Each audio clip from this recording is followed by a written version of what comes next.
Hey guys, hello and welcome back to, I can actually say welcome back this time because I do have a previous episode. Welcome back to Midnight Hun. I'm sticking with that for now. I haven't had any severe adverse reaction to Midnight Hun as of yet, so we'll be sticking with her until such a time passes that. No, I'll be sticking with her until the end most likely, unless someone comes through with an absolutely cracking suggestion, which I'm still very much open to. First of all, just wanted to say a big, actually no wait, first of all just wanted to say I'm filming this with a slightly different setup today. Setup. The professionalism in that statement does not reflect the professionalism of the current setup. There is 14 books currently holding my camera up because last time I used this chair that I'm currently sitting on plus a load of books, but the chair that I used last time, I got it stuck on the stairs bringing it up to my room last time. I wish to God I had a picture because it was as if it was levitating, and I stood there for a full minute and a half and was just like, what am I gonna do? How is this chair getting to my bedroom from the stairs? Who's to know? It got there in the end, either way. But, so yeah, disclaimer that the chair I'm sitting on now squeaks and stuff. So I'm gonna do my best to sit still like a vampire would, so that it does not do those things. But if it does, I apologise. I also apologise, there's actually people in my house when I'm filming this. When I filmed it last, there was not a single soul in my home because I was very ashamed of what I was doing because I am 23 years old and that was kind of a weird thing to do, and still is kind of a weird thing to do. But there's people in my house at the moment, so there might be a little bit more background noise. I hope there isn't. I've tried to tell everyone to, you know, be curious, but we'll see what the story is. So that was the first thing I wanted to say, but the second first thing I wanted to say was a huge fucking thank you. The first video is currently sitting at like 250 something views. I'm not joking. On God and Carlisle Cullen, I thought I was gonna get maybe 15. Two of them probably being me just like rewatching it back, making sure there was no mistakes. But like I had a couple of friends who I know wanted to watch it, and then like maybe one or two who I was like, they might, you know, but I'm wowed by the support, literally fucking blown away. So appreciate that so much. I hope that support continues as this continues, or grows. That'd be super cool too. So yeah, I'm so excited to finally be doing this because, as I said in the first one, I haven't read this book yet, so this is all, as I said in the first one, #live.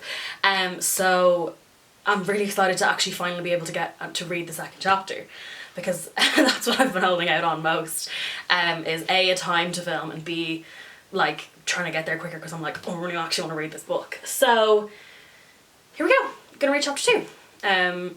Hope you enjoy. Once again, don't own this book. Well, I own the physical copy of this book, I don't own the rights to this book, etc, etc, etc, etc. Now, where are we? Okay, here we go. Chapter 2. Name of this chapter is Open Book.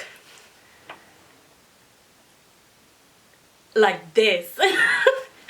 Chapter 2 is Open Book, okay. I leaned back against the soft snowbank, letting the dry powder reshape itself around my waist. My skin had cooled to match the air around me, and the tiny pieces of ice felt like velvet under my skin. The sky above me was clear, brilliant with stars, glowing blue in some places, yellow in others. The stars created majestic, swirling shapes against the black backdrop of the empty universe. An awesome sight. I don't know what it is with the word awesome. Like, I know it's originally biblical use for, like, the awesome God, blah blah blah, whatever. It's just such a wrong word to use. I don't know what it is. It just doesn't stick right with me, because for me that's like the black backdrop of the empty universe, an awesome sight. Like, that's not the tone that Edward Cullen is saying this in, but you know what I mean.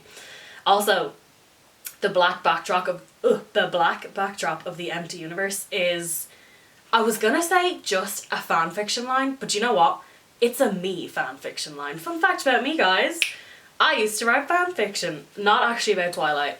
And I'm not going to give further detail because people have tried to find it and I've done my best to keep it secret because that shit hurts the soul.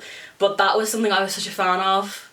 saying that the sky was like a black swathe of material dotted with stars or dotted with pearls that were stars and all this. So, you know what, Stephenie Meyer, if you are, you know, taking inspo from me, just let me know. It's okay to have inspiration, you know. Copying is the purest form of flattery, isn't that what they say? Exquisitely beautiful. Or rather, it should have been exquisite. Would have been, if I'd been able to really see it. It wasn't getting any better. 6 days had passed. 6 days I'd hidden here in the empty Denali wilderness. But I was no closer to freedom than I had been since the first moment I'd caught her scent. When I stared up at the jeweled sky, Jesus, once again, girl, fanfiction line, my fanfiction line, it was as if there were an obstruction between my eyes and its beauty. The obstruction was a face, just an unremarkable human face, but I couldn't quite seem to banish it from my mind. I heard the approaching thoughts before I heard the footsteps that accompanied them. The sound of movement was only a faint whisper against the powder. Not crazy on the use of powder for snow. It just makes me think of coke. Man laying here like in mountains of coke. That's the image for me. I was not surprised that Tanya had followed me here. She sprang into sight about 60 yards away, leaping onto the tip of an outcropping of black rock. Fuck. It's Black Rock, but I said it like Black Rock Community College. Wait, no, they're not a community college. They're private as hell, aren't they? Leaping onto the tip of an outcropping of black rock. No, of black rock, and balancing there on the balls of her bare feet. Tanya's skin was silver in the starlight, and her long blonde curls shone pale, almost pink with their strawberry tint. Her amber eyes glinted as she spied me, half buried in the snow, and her full lips stretched slowly into a smile. Exquisite. If I'd been really able to see her. I sighed. Well,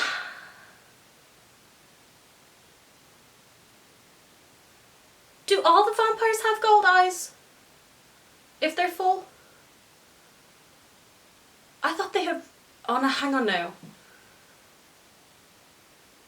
I saw this TikTok today. Me and Clodagh, I think we both either sent it to each other or we both reacted to it. Clodagh getting another shout out here. And it was like the entire plot of a like series I loved, like the minute I'm finished it, and it's like, do I remember? No. Do I remember? No. That's me right now, because he said gold eyes, but I thought only the Cullens had gold eyes because it was animal blood, and then everyone else had red eyes, and then they both went to black whenever they were hungry. I'm gonna have to frickin' Twilight Wikipedia that, because I'm confused. Anyway.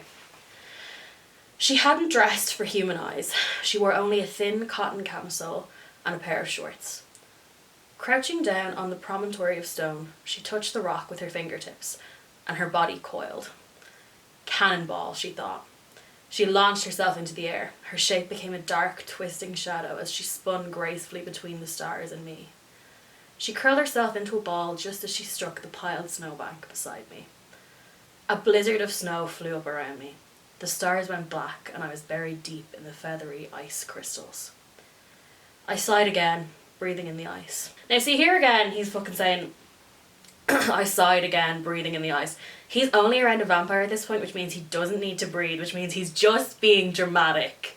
He's only breathing in so that he can go, like, we get it. You love a human, and it's not fucking good. Edward? Then snow was flying again as Tanya swiftly disinterred me. She brushed the powder from my skin, not quite meeting my gaze. Sorry, she murmured. It was a joke. I know. It was funny. Her mouth twisted down. Irina and Kate said I should leave you alone. They think I'm annoying you. Not at all, I assured her. On the contrary, I'm the one who's being rude. Abominably rude, I'm very sorry. Abominable as in snowman, as in we're sitting in the snow, so it's abominably rude. You're going home, aren't you? She thought. I haven't entirely decided that yet. But you're not staying here, Her thought was wistful now. No, it doesn't seem to be helping. There's a lot of ellipses in this fucking bit, Jesus wept. Her lips pushed into a pout. That's my fault, isn't it? Of course not. She hadn't made anything easier for certain, but the face that haunted me was the only true impediment. Don't be a gentleman. I smiled. I make you uncomfortable, she accused. No. She raised one eyebrow, her expression so disbelieving that I had to laugh. One short laugh followed by another sigh. All right, I admitted. A little bit. She sighed too and put her chin in her hands. You're 1,000 times lovelier than the stars, Tanya. Of course you're already well aware of that. Don't let my stubbornness undermine your confidence. I chuckled at the unlikeliness of that. Oh my god. Sorry, I just read the next line. This is kind of wild. I'm not used to rejection, she grumbled, her lower lip pushing out into an attractive pout. Certainly not, I agreed, trying with little success to block out her thoughts as she fleetingly sifted through memories of her thousands of successful conquests. Mostly, Tanya preferred human men. They were much more populous for one thing, with the added advantage of being soft and warm. Oh my god, no! I read that as like, they were much more populous for one thing, as in like, they have something that we don't, and I was like, don't vampires have sperm too? But she means there's more of them than there are vampires. Fuck me. Okay. They were much more populous for one thing, with the added advantage of being soft and warm, and always eager, definitely. Succubus, I teased, hoping to interrupt the images flickering in her head. Fucking Pornhub in her fucking brain, like. She grinned, flashing her teeth. The original. Unlike Carlisle, Tanya and her sisters had discovered their consciences slowly. In the end, it was their fondness for human men that turned them against the slaughter. Now the men they loved, lived. Okay, no, so these are vegetarians as well. That's why they've gold eyes. Okay. I'm just stupid, sorry guys. When you showed up here, Tanya said slowly, I thought that I'd known what she thought, and I should have guessed that she would have felt that way. But I'd not been at my best for analytical thinking in that moment. You thought that I'd change my mind. She was quiet again, still speculating. I ignored her, trying in vain to appreciate the stars. She gave up after a silent moment, and her thoughts pursued a new direction. Where will you go, Edward, if you leave? Back to Carlisle? I don't think so, I whispered. Where would I go? There was nothing I wanted to see or do, because no matter where I went, I would not be going to anywhere. I would only be running from. I hated that. When had I become such a coward? Tanya threw her slender arm around my shoulders. I stiffened, but did not flinch from her touch.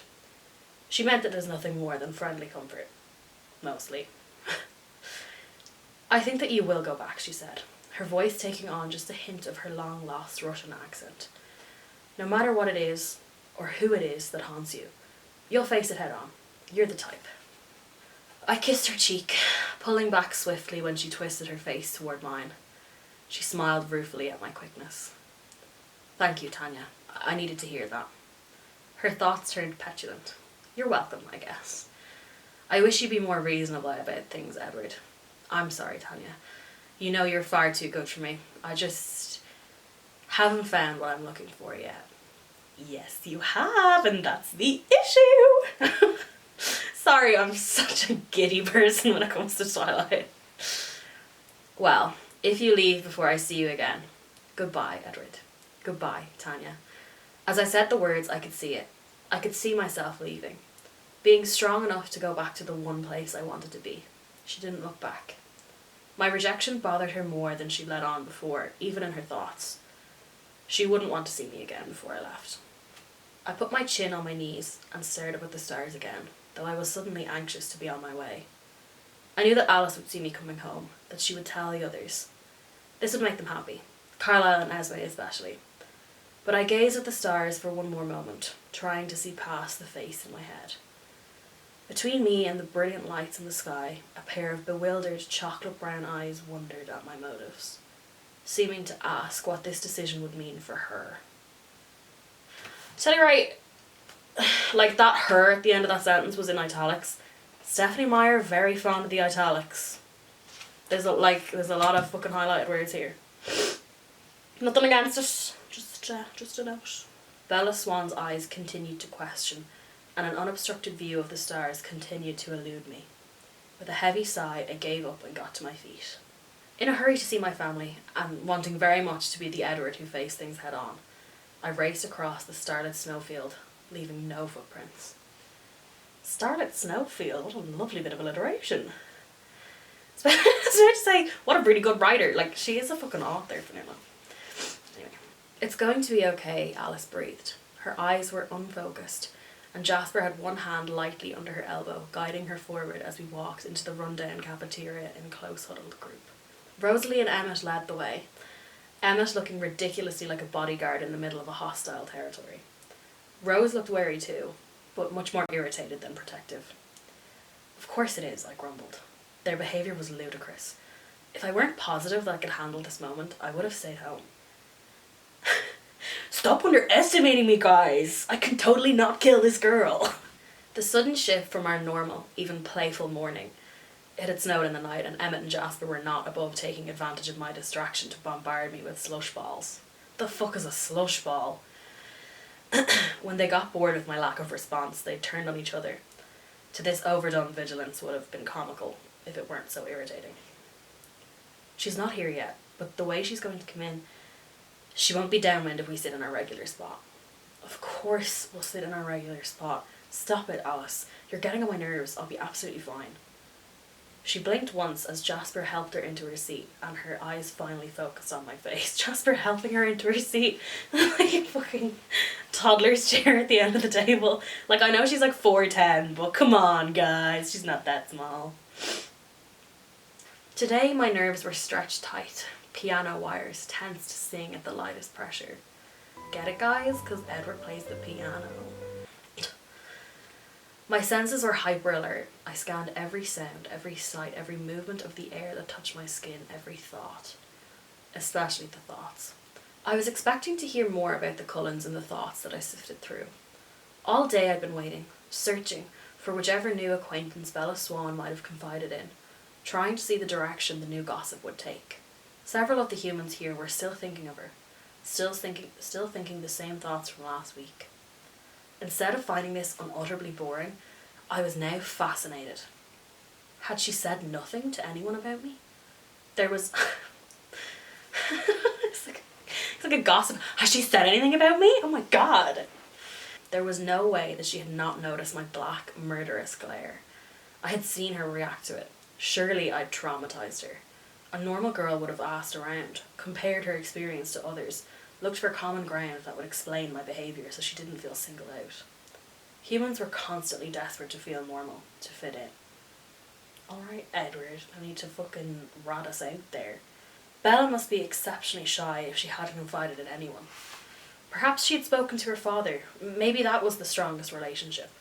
Though that seemed unlikely given that she had spent so little time with him throughout her life. Anything new? Jasper asked. I concentrated, allowing all the swarms of thoughts to invade my mind again. Maybe this is a little bit late, but like I'm guessing Alice has told everyone the story at this point. Although she can only see the future, so like she obviously doesn't know the whole story, so did fucking Edward have to sit down and be like, okay guys, I'm in love, she's a human, I'm really fucked up about it if I'm honest. And they all have to be like, babe, it's okay, we got you for this. Also, I said this in the last video, this wasn't something I got a huge amount of feedback on, but it's something I'm going to attempt more, is kind of like when I'm like saying something separate, I'll kind of do this a bit more so that I'm not just like one tone and y'all are confused as hell. But if you notice it being even more annoying, please let me know in the comments, guys. Oh yeah, I was going to say, it's really weird to be able to say stuff like, let me know in the comments down below, guys, because it's actually a video on YouTube that I have now, which is crazy times all around. But yeah, so again, I've asked for feedback on the last video, and a lot of people did give it to me, and it was great. I appreciate that so much. If you have anything more to say, comments are always there, and I would love to hear stuff back. Now back to what I'm actually fucking doing. There wasn't anything that stood out. No one was thinking of us. Jasper waited impatiently. Nothing. She must not have said anything. All of them raised eyebrows at this news. Maybe you're not as scary as you think you are, Emmett said, chuckling. I bet I could have frightened her better than that. Emmett's such a tease. You're a puny little wimpy guy. She's not scared of you. However, me, the fucking human bear. I rolled my eyes at him. Wonder why. He puzzled again over my revelation about the girl's unique silence. We've been over that, I don't know. She's coming in, Alice murmured then. My body froze. Try to look human. Human, you say? Emmett asked. He held up his right fist, twisting his fingers to reveal the snowball he'd saved in his palm. It had not melted there. He'd squeezed it into a lumpy block of ice. He had his eyes on Jasper, but I saw the direction of his thoughts. So did Alice, of course. When he abruptly hurled the ice chunk at her, she flicked it away with a casual flutter of her fingers. There's some nice fucking alliteration in this book, y'all. Stephenie Meyer really does sometimes write like a fucking fanfiction, but do you know what? I'm not above fanfiction. You know, my views for 2020 are some fanfiction is really good and y'all should read it. Is that a sentence I really said in the year 2020? I guess it is. Corona be fucking me up. The ice ricocheted across the length of the cafeteria, too fast to be visible to human eyes, and shattered with a sharp crack against the brick wall. The brick cracked too. I feel like that's something that's going to be really repetitive, is that whole thing of not visible to human eyes, not audible to human ears, not da-da-da-da-da, do you know what I mean? Like, do you know, I do get that they are different, Stephenie, you know, I do get it. Very human, Emmett, Rosalie said scathingly. Why don't you punch through the wall while you're at it? She's just like, so fucking annoyed. It would look more impressive if you did it, gorgeous. I tried to pay attention to them, keeping a grin fixed on my face as though I were part of their banter. I did not allow myself to look toward the line where I knew she was standing, but that was all I was listening to. I saw, in Jessica's thoughts, that Bella Swan's cheeks were once more coloured bright pink with blood. I pulled in a few short, shallow breaths, ready to quit breathing if any hint of her scent touched the air near me. Mike Newton was with the two girls. I heard both his voices, mental and verbal, when he asked Jessica what was wrong with the Swan girl. It was distasteful the way his thoughts wrapped around her, the flicker of already established fantasies that clouded his mind, while he watched her start and look up from her reverie, as though she'd forgotten he was there. Nothing, I heard Bella say in that quiet, clear voice. It seemed to ring like a struck bell over the babble in the cafeteria, but I knew that was just because I was listening for it so intently. I'll just get a soda today, she continued as she moved to catch up with the line.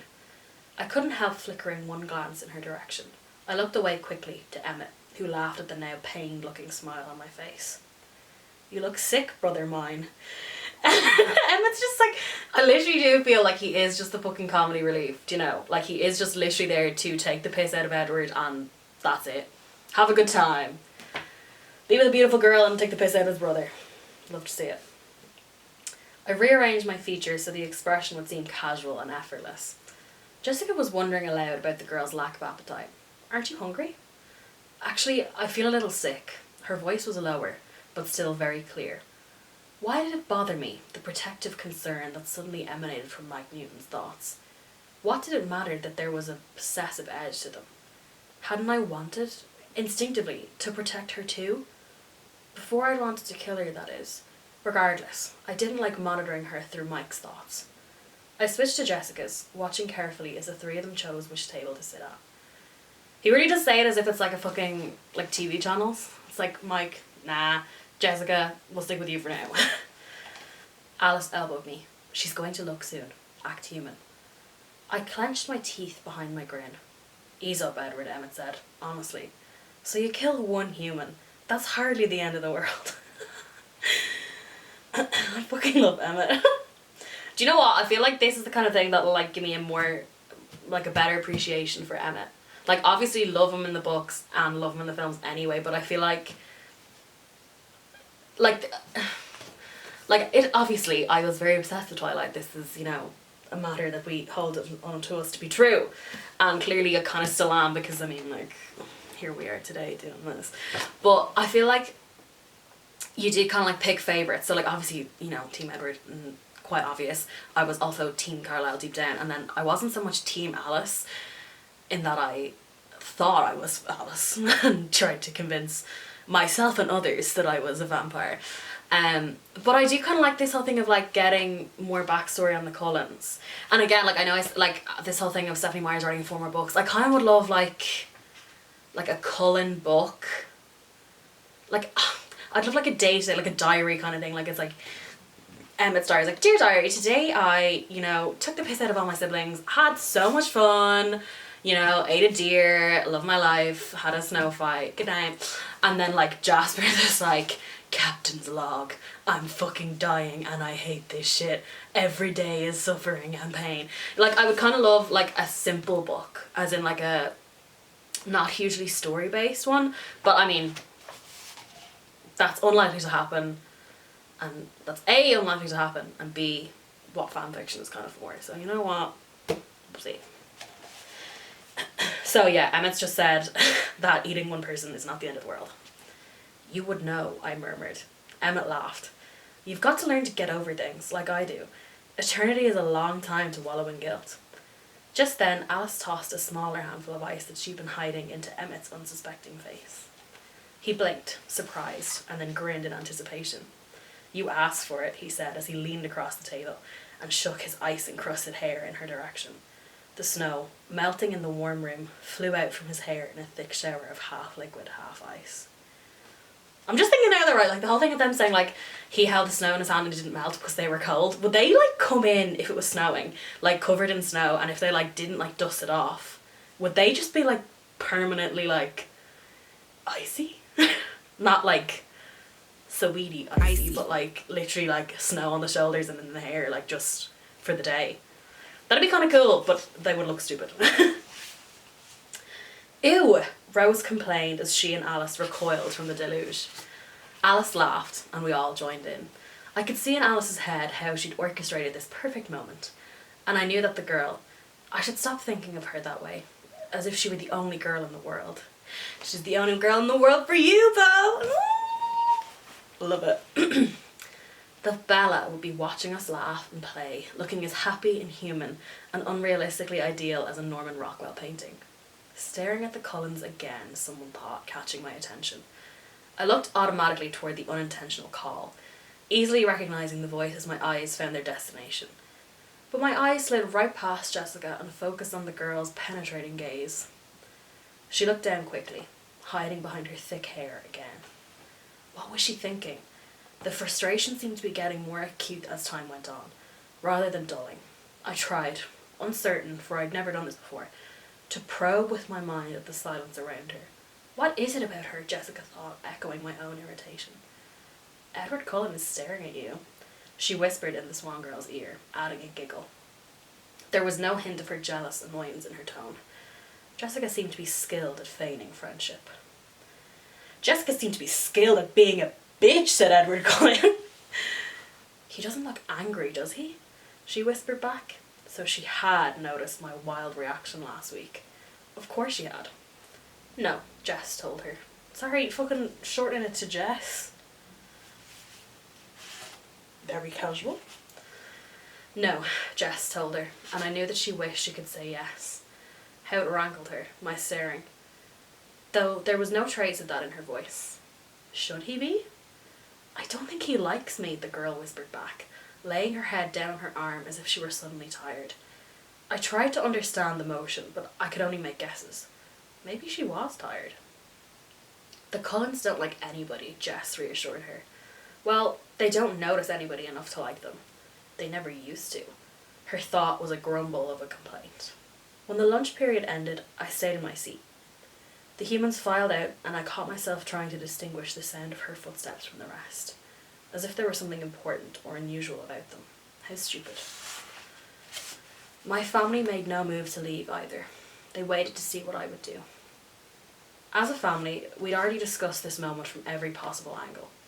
Carlisle disapproved of the risk, but he wouldn't impose his will on mine. Rosalie only worried about how it would affect her life. Esme thought I could do no wrong, and Emmett just wanted to compare stories about his own experiences with a particularly appealing sense. I think it's okay, Alice said, hesitant. Your mind is set. I think you'll make it through the hour. But Alice knew well how quickly a mind would change. Why push it, Edward? Jasper asked, though he didn't want to feel smug that I was the weak one now. What's the big deal? Emma disagreed. Either he will or he won't kill her. Might as well get it over with either way. I don't want to move yet, Rosalie complained. I don't want to start over. We're almost out of high school, Emmett. Finally. She said that as if like Emmett was being held back for being an idiot. You're almost fucking through school, you dumbass. I was evenly torn on the decision. I wanted badly to face this head on rather than running away again. But I didn't want to push myself too far either. It had been a mistake last week for Jasper to go so long without hunting. Was this just as pointless a mistake? I realised that I wanted to see her face again. That's what decided it for me. That curiosity. I was angry with myself for feeling it. Hadn't I promised myself that I wouldn't let the silence of the girl's mind make me unduly interested in her? And yet, here I was, most unduly interested. Jesus, the fucking way this was written, man. It's like a letter. Like a fucking Shakespearean letter. No, Rose, I think it really will be okay, Alice said. It's firming up. I'm 93% sure that nothing bad will happen if he goes to class. I'm 93% sure it's already raining right now. She looked at me, inquisitive, wondering what had changed in my thoughts that made her vision of the future most secure. Go to class, I ordered, pushing away from the table. I turned and strode away from them without looking back. The girl sat at our table, her face down again, staring at the folder she was doodling on.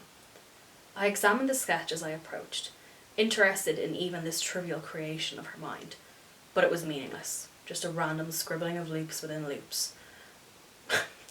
My lecturers, whenever I hand anything in college, what is this trivial random scribbling, bitch? And I'm like, I too would like to know. I pulled my chair back with unnecessary roughness, letting it scrape across the linoleum. Humans always felt more comfortable when noise announced someone's approach. I knew she heard the sound. She did not look up, but her hand missed a loop in the design she was drawing, making it unbalanced. Why didn't she look up? Probably she was frightened. I must be sure to leave her with a different impression this time. Make her think she'd been imagining things before. I know what's coming next, obviously, because I have the book. And I just literally read the next line. I know I said this at the start of the last thing that I recently rewatched Twilight, but I've actually watched Twilight again since having done that video, so like once again in the past couple of weeks. And like it really is, the way he fucking acts in the very first scene is just so like it makes me want to pull my fucking skin off. He's so awkward. Like, oh, it kills me, and I'm just about to reach this scene and I just need to prepare myself for the cringe, I feel. Oh, okay. Let's go. Hello, I said in a quiet voice I used when I wanted to make humans feel more comfortable, forming a polite smile with my lips that would not show any teeth. She looked up then, her wide brown eyes startled and full of silent questions. It was the same expression that had been obstructing my vision for the past week. Her cheeks began to flush, and she said nothing. I kept my eyes on hers, focusing only on their questioning depths, and tried to ignore the appetizing colour of her skin. I had enough breath to speak for a while longer without inhaling. Imagine him like, hello, my name is Edward Cullen. Because he's running out of breath. My name is Edward Cullen, I said, though she already knew that. It was the polite way to begin. I didn't have a chance to introduce myself last week. You must be Bella Swan. She seemed confused. There was that little pucker between her eyes again. It took her half a second longer than it should have to respond. How do you know my name? She demanded, and her voice shook just a little. Oh, I think everyone knows your name. Surely she must have realised that she'd become the centre of attention in this monotonous place. This whole town's been waiting for you to arrive. Sorry, I meant that a bit sexy there. This whole town's been waiting for you to arrive, baby. She frowned as if this information was unpleasant. No, she said. I meant, why did you call me Bella? Do you prefer Isabella? I asked, perplexed that I couldn't see where this question was leading. I didn't understand. She'd made her preference clear many times that first day. Were all humans this incomprehensible without the mental context as a guide? How much must I rely on that extra sense? Would I be completely blind without it? No, I like Bella, she answered, leaning her head slightly to one side. Her expression, if I was reading it correctly, was torn between embarrassment and confusion. But I think my dad, must call me Isabella behind my back. That's what everyone here seems to know me as. I find it interesting, right? Like, I know this was technically written, like, years and years ago. But I find it interesting that, like, obviously Twilight has since been made. But they still, they don't talk this much in that first scene. Like, they have a conversation, but she doesn't say this whole thing about being Isabella or Bella. Like, I would like to know the rationale of a writer to be like, okay, well, everyone's already seen this scene, but I was gonna say, I'd like to know the rationale of the writer, because I'd like to see why they throw in extra, like, writing. But it interests me. I'm interested by this, so, like, obviously I know why they're putting it in. But it's interesting to think that, like, Stephenie Meyer knows that everyone already knows this scene fucking quite well. I fucking know, like, the back of my fat hand. But, like, she's still gonna go, well, do you know what? I'll just throw in a little bit of extra conversation just for shits and giggles. I suppose if she hadn't read the fucking script of the fucking movie from his thing, it'd be like a very much smaller book than is fucking currently present. Yeah. I just realised what her questions meant. I had slipped up, made an error. If I hadn't been eavesdropping on all the others that first day, then I would have addressed her initially by her full name. She'd noticed the difference. I felt a pang of unease. It was very quick of her to pick up on that my slip. Quite astute, especially for someone who was supposed to be terrified by my proximity. I was about to be like, Edward thinks she's got it sorted, like, from here, like, from one little thing. It's not as if she takes an awful lot of time to sort out what he is. Like, that fucking Google search scene in the first film where it's like, what is this boy? Vampire. Great. Gonna go accuse him of being a vampire. Like, I know she gets the book of the Quaalude, like, fucking legends and stuff as well, but if all my issues were as easily resolved and searched for as Bella Cullen? Oh, not yet. Bella Swan trying to work out what Edward Cullen and his family were, let me tell you, my life would be a fucking lot easier. But I had bigger problems than whatever suspicions about me she might be keeping locked inside her head. I was out of air. If I were going to speak to her again, I would have to inhale. I leaned as far away from her as I could without moving my seat, twisting my head out into the aisle. I braced myself, locking my muscles in place, and then sucked in one quick chestful of air, breathing through my mouth alone. Now hang on a fucking moment. Is that not a continuity issue as well? Does he not sit on the fucking window side and she sits on the aisle side?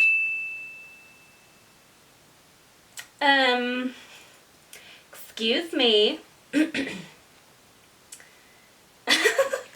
next bit is just, with a fucking exclamation point, like a fucking Coca-Cola ad, like, fresh air brought to you by a Forks high school classroom. It was intensely painful, like swallowing burning coals. Even without smelling her, I could taste her on my tongue. The craving was every bit as strong as that first moment I caught her scent last week. I gritted my teeth and tried to compose myself. Get started, Mr. Banner commanded. It took every single ounce of self-control I'd achieved in 74 years of hard work to turn back to the girl, who was staring down at the table, and smile. Ladies first, partner, I offered. She looked up at my expression and her face went blank. Was there something off? Or I could start if you wish, I said quietly.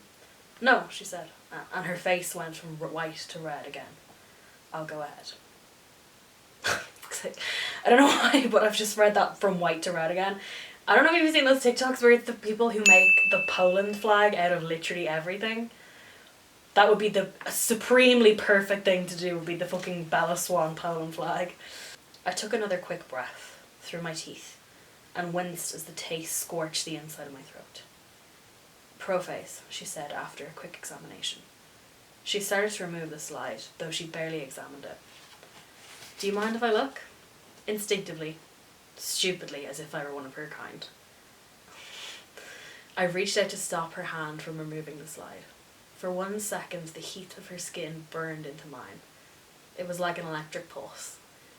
The heat shot through my fingers and up my arm. She yanked her hand out from under mine. "I'm sorry," I muttered. Needing somewhere to look, I grasped the microscope and stared briefly into the eyepiece. She was right. Pro face, I agreed. What was she thinking now? What had it felt like to her when I had touched her hand? My skin must have been ice cold, repulsive. No wonder she was so quiet. I glanced at the slide. "Anaphase," I said to myself as I wrote it on the second line. "May I?" she asked. I looked up, surprised to see that she was waiting expectantly, one hand half stretched towards the microscope. I have to say, oh Jesus, excuse the chair, getting up to like turn the camera on and off, change the SD. Oh, actually, big news, got a new SD card, which is bigger, so I don't have to change my SD card as much, though my battery is still an issue. And like, honest to God, I feel profesh with my new SD card. However, it did not feel quite as profesh whenever I went looking for a replacement battery or like an extra to have for my camera, and I was like, why can I not get a battery shipped? Like, why would that be an issue? What the fuck is going on? Battery acid would be the simple answer to that question. But yeah, so still feeling unprofessional every time I have to get up and change my camera, but whatever. Sorry, I should have said. So he's just said anaphase. She's just asked, can I check it, basically. I looked up, surprised to see that she was waiting expectantly, one hand half stretched towards the microscope. She didn't look afraid. Did she really think I'd gotten the answer wrong? I couldn't help but smile at the hopeful expression on her face as I slid the microscope toward her. She stared into the eyepiece with an eagerness that quickly faded. The corners of her mouth turned down. "Slide 3, she asked, not looking up from the microscope, but holding out her hand. I dropped the next slide into her palm, keeping my skin far from hers this time. "Interface," she said nonchalantly, perhaps trying a little too hard to sound that way, and pushed the microscope toward me. She did not touch the paper, but waited for me to write the answer. I checked. She was correct again. Damn, is Bella a fucking biology whiz? Because he keeps on being like, well, she looked at it for like a fucking millisecond and knew what it was. Fucking come through with the brain, girl. We finished this way, speaking one word at a time and never meeting each other's eyes. Mike Newton seemed to be having trouble concentrating. He was trying to watch Bella and me. Wish he'd stayed wherever he went, Mike thought, eyeing me sulphurously. Sulphurously? Like sulfur? Like the element? Like science? Because they're in biology class? What a great fucking joke. Interesting. I hadn't realised the boy harboured any specific ill will toward me. This was a new development. I looked down at the girl again, bemused by the vast range of havoc and upheaval that, despite her ordinary, unthreatening appearance, she was wreaking on my life. "Did you get contacts?" she asked abruptly. What a strange question. No, I almost smiled at the idea of improving my eyesight. "Oh," she mumbled, "I thought there was something different about your eyes." I felt suddenly colder again as I realised that I was not the only one attempting to ferret out secrets today. Another slip. If I'd seen what she meant with her question, I could have just told her yes. I'd sat beside humans for 2 years now at this school, and she was the first to examine me closely enough to note the change in my eye colour. The others, while admiring the beauty of my family, tended to look down quickly when we returned their stares. Why did it have to be this girl who would see too much? Mr. Banner approached our table. I gratefully inhaled the gush of clean air he brought with him before it could mix with her scent.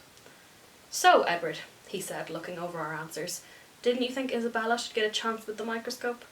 "Bella," I corrected him reflexively. Actually, she identified 3 of the 5. Mr. Banner's thoughts were sceptical as he turned to look at the girl. "Have you done this lab before?"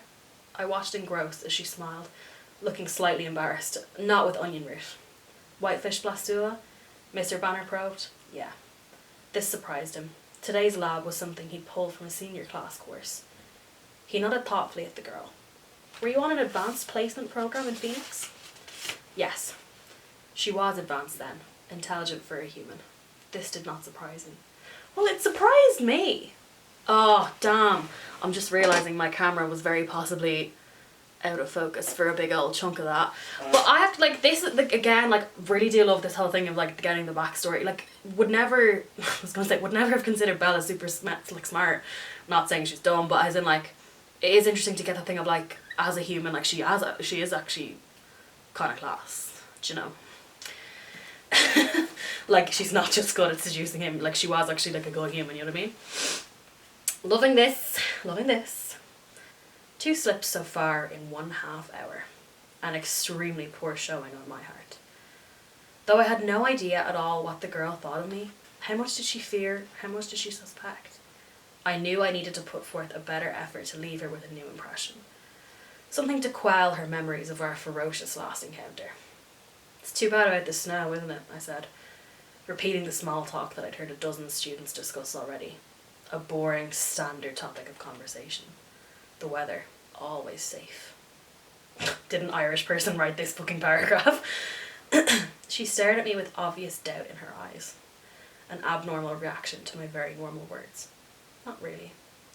I tried to steer the conversation back to trite paths. You don't like the cold, I guessed. Or the wet, she agreed. Forks must be a difficult place for you to live. Perhaps you should not have come here, I wanted to add. Perhaps you should go back where you belong. You have no idea, she said in a low voice, glowering past me for a moment. Her answers were never what I expected. They made me want to ask more questions. Why did you come here then? I demanded, realizing instantly that my tone was too accusatory, not casual enough for the conversation. The question sounded rude, prying.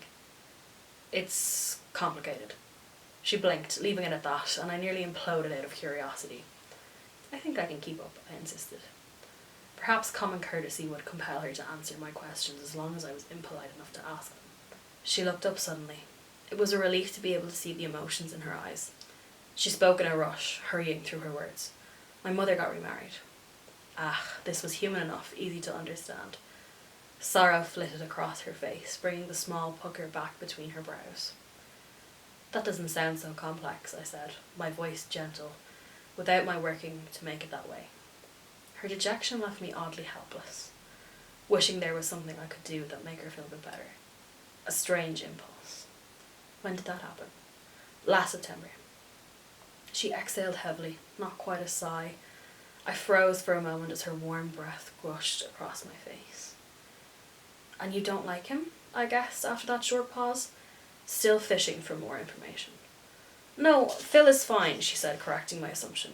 There was a hint of a smile now around the corners of her full lips. Too young, maybe, but nice enough. Another thing I didn't get to learn in the first Twilight book, fucking Renee is a gold digger. Not a gold digger, a cougar. Love to see it, love this detail, love the world building, love knowing the characters are cougars, you love to see it. This didn't fit with the scenario I'd been constructing in my head. Why didn't you stay with them? My voice was too eager. It sounded like I was being nosy. Which I was, admittedly. Phil travels a lot. He plays ball for a living. The little smile grew more pronounced. This career choice amused her. And your mother sent you here so that she could travel with him, I said. Making assumptions seemed to get more information out of her than questions did. It worked again. Her chin jutted out and her expression was suddenly stubborn. No, she did not send me here, she said, and her voice had a new, hard edge to it. My assumption had upset her, though I couldn't quite see how. I sent myself. I could not guess at her meaning or the source behind her pique. I was entirely lost. There was just no making sense of the girl. She wasn't like other humans. I'm not like other girls. Maybe the silence of her thoughts and the perfume of her scent was not the only unusual things about her. She stayed with me at first, but she missed him, Bella explained slowly, her tone growing more forlorn with each word. It made her unhappy, so I decided it was time to spend some quality time with Charlie. The tiny pucker between her eyes deepened. But now you're unhappy, I murmured. I kept speaking my hypothesis aloud, hoping to learn from her refutations. This one, however, did not seem as far off the mark. And, she said, as if this was not even an aspect to be considered, I continued to stare into her eyes, feeling that I'd finally gotten my first real glimpse into her soul. I saw in that one word where she ranked herself among her own priorities. Unlike most humans, her own needs were far down the list. She was selfless. As I saw this, the mystery of the person hiding inside this quiet mind began to clear a little. That doesn't seem fair, I said. I shrugged, trying to seem casual. She laughed, but there was no amusement in the sound. Hasn't anyone ever told you? Life isn't fair. I wanted to laugh at her words, though I too felt no real amusement. I knew a little something about the unfairness of life. Bitch, I lived through the Spanish flu. I know a little something about the unfairness of life. I believe I have heard that somewhere before. She stared back at me, seeming confused again. Her eyes flickered away and then came back to mine. So that's all, she told me. I was not ready to let this conversation end. The little V between her eyes, a remnant of her sorrow, bothered me. You put on a good show, I spoke slowly, still considering this next hypothesis. But I'd be willing to bet that you're suffering more than you let anyone see. Jeez, this is like a fucking therapy session in biology class at the moment. Christ on a cracker. She didn't like it when I guessed right. She wasn't the average martyr. She didn't want an audience for her pain. Am I wrong? She flinched slightly, but otherwise pretended not to hear me. That made me smile. I didn't think so. Why does it matter to you? She demanded, still staring away. That's a very good question, I admitted, more to myself than to her. The girl sighed and glowered toward the front of the classroom. Something about her frustrated expression was humorous. The whole situation, the whole conversation was humorous. Again, biology, humorous, that's a frickin' bone. That's humorous. That's not actually humorous at all. I apologise for such a shit joke. Am I annoying you? I asked, smiling at the absurdity of it all. She glanced at me quickly, and then her eyes seemed to get trapped by my gaze. Not exactly, she told me. Like, yeah, but like, it's totally fucking fine. I'm more annoyed at myself. My face is so easy to read. My mother always calls me her open book. That's what the chapter was called. She frowned, disgruntled. I stared at her in amazement. She was upset because she thought I saw through her too easily. How bizarre. I'd never expended so much effort to understand someone in all my life. I find you very difficult to read. You must be a good reader then, she guessed, making her own assumption, which was, again, right on target. Usually, I agreed. I smiled at her widely then, letting my lips pull back to expose the row of gleaming, steel-strong teeth behind them. It was a stupid thing to do, but I was abruptly, unexpectedly, desperate to get some kind of warning through to the girl. I didn't get to see if my warning had the intended effect. Mr. Banner called for the class's attention just then, and she turned away from me at once. She seemed a little relieved for the interruption, so maybe she understood unconsciously. I hoped she did. I could not afford to find Bella Swan interesting. Or rather, she could not afford that. I wanted to know more about her mother, her life before she came here, her relationship with her father, all the meaningless details that would flesh out her character further. But every second I spent with her was a mistake, a risk she shouldn't have to take. Again, Edward Cullen with the bars, that fucking rhymed. Absent-mindedly, she tossed her thick hair just at the moment that I allowed myself another breath. A particularly concentrated wave of her scent hit the back of my throat. It was like the first day, like the grenade. The pain of the burning dryness made me dizzy. I had to grasp the table again to keep myself in my seat. I stopped breathing altogether and leaned as far away from the girl as I could. No, I could not afford to find her fascinating. The more interesting I found her, the more likely it was that I would kill her. I'd already made 2 minor slips today. Would I make a third? One that was not minor? As soon as the bell sounded, I fled from the classroom, probably destroying whatever impression of politeness I'd halfway constructed in the course of the hour. See now, again, it's this thing of like, after that class in the film, doesn't he like walk her down the corridor because they've just won the Golden Onion? Like, I know, obviously, the book is never the same as the film, and obviously, like, Stephenie Meyer decided to, like, keep this like it was a book written before the film, but it's kind of weird to, like, think of it as, like, these two kind of, like, separate timelines of the same timeline, if you know what I mean. Or maybe I'm just stupid and I struggle with that kind of thing. I hurried to put as much distance as possible between myself and the girl. Emmett waited for me outside the door of our Spanish class. He read my wild expression for a moment. How did it go? He wondered warily. Nobody died, I mumbled. I guess that's something. Maybe it will get easier. Sure. Or maybe you kill her, he shrugged. You wouldn't be the first one to mess up. No one would judge you too harshly. Sometimes a person just smells too good. I'm impressed you've lasted this long. Not helping Emmett. I was literally just about to be like, oh, Emmett is so sweet and like, you know, he's like the funny guy but he's also really nice, and then he just fucking went off and went like, you know what, kill that bitch, who cares? I was revolted by his acceptance of the idea that I would kill this girl. That this was somehow inevitable. Well, it kind of is in a way. Premonition, breaking dawn. Sorry. Was it her fault that she smelled so good? I know when it happened to me, I reminisced, taking me back with him half a century to a country lane at dusk, where a middle-aged woman was pulling her dried sheets down from a line strung between apple trees. I'd seen this before, the strongest of his two encounters, but the memory seemed particularly vivid now, perhaps because my throat still ached from the last hour's scorching. He would have continued up the meandering cart path, and there would have been no reason to remember the evening, except that a sudden night breeze blew the white sheets out like sails and fanned the woman's scent across Emmett's face. Maybe, like, I don't know what it is, but there is just something about the way Stephenie Meyer writes that really does remind me of, like, fan fiction and, like, fan-written stuff. Maybe that just means that all the fan-written stuff I've read has been really fucking good. I groaned quietly, as if my own remembered thirst was not enough. I know, I didn't last half a second. I didn't even think about resisting. His memory became far too explicit for me to stand. Oh my god, I'm gonna have to speak Spanish. I'm just sorry, I've just jumped ahead a line. His memory became far too explicit for me to stand. I jumped to my feet, my teeth locked hard. "Estás bien, Edward?" Mrs. Goff asked. I haven't a fucking word of Spanish, just a heads up there, so that could be absolutely fucking brutally pronounced. Saoirse, you got my back on this one. I could see my face in her mind, and I knew that I looked far from well. Oh. Perdóname, I muttered as I darted for the door. I presume that means pardon. Emmett, por favor, puedes ayudar a tu hermano. Lads, I've not a word of Spanish and there's a full fucking sentence there. What a nightmare, she asked, gesturing helplessly towards me as I rushed out of the room. Sure, I heard him say. And then he was right behind me.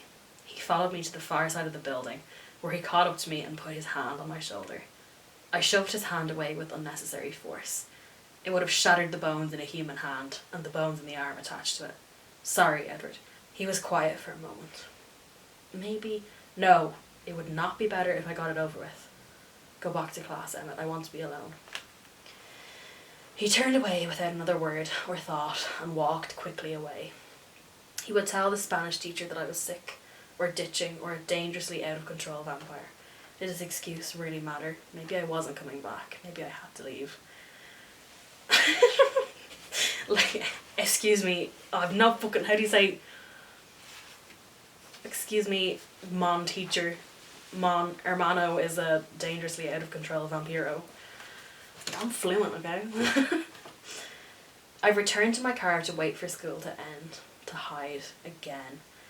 I should have spent the time making decisions or trying to bolster my resolve, but like an addict, I found myself searching through the babble of thoughts emanating from the school buildings.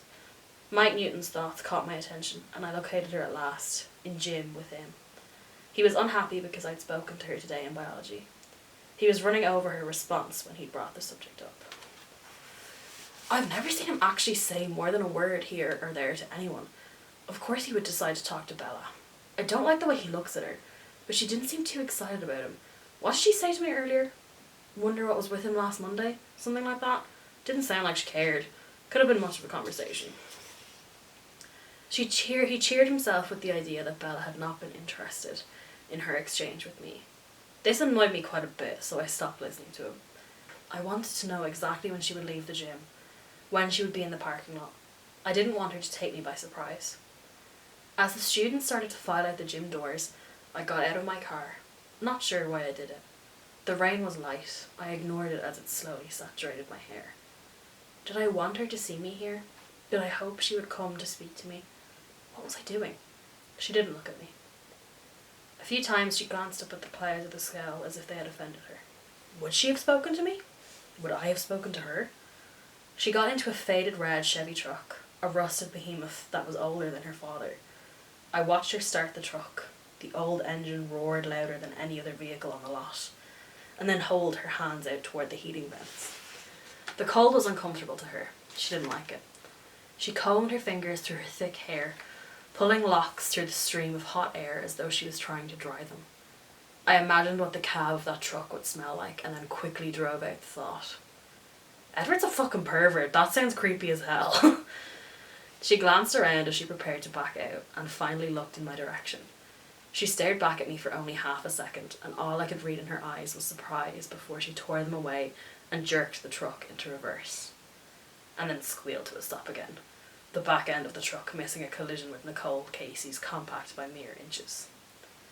She stared into her rearview mirror, her mouth hanging open, horrified at her near miss.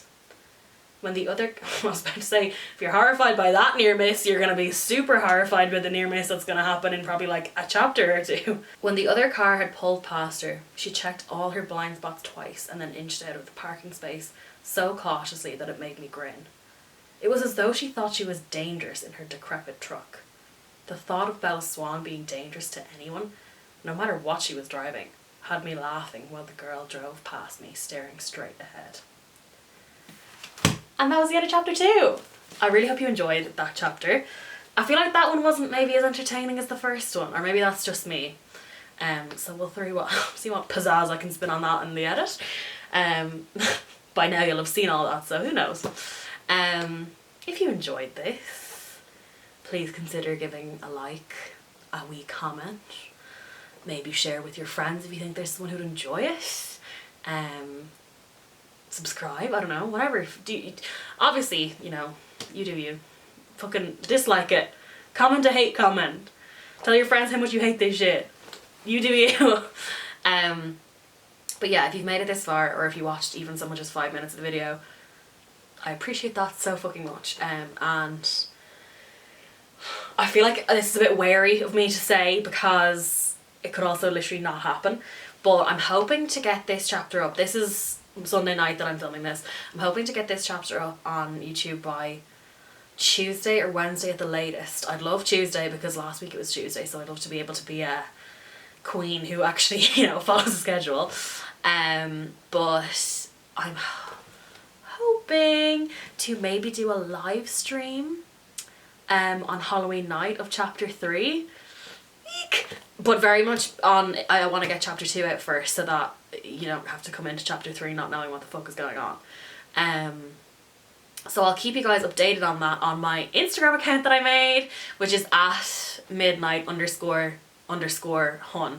if you fancy following it, or even if you don't fancy following it, even if you just want to check it for updates now and again. I'll stick a link down in the bio. I really do feel so like I do take the piss out of people for saying stuff like that, but it is so much fun to be like, hey guys, check out the information in my bio, here's what I'm wearing, here's who's sponsoring the video. No one has sponsored the video, but if you would like to, that'd be great. But yeah, guys, thank you so much for watching. The support has been unfucking real, and if it continues that way, or even if it doesn't, any single view of this video will give me a reason to smile. That was cheesy, but I fucking mean it. See you later. Bye.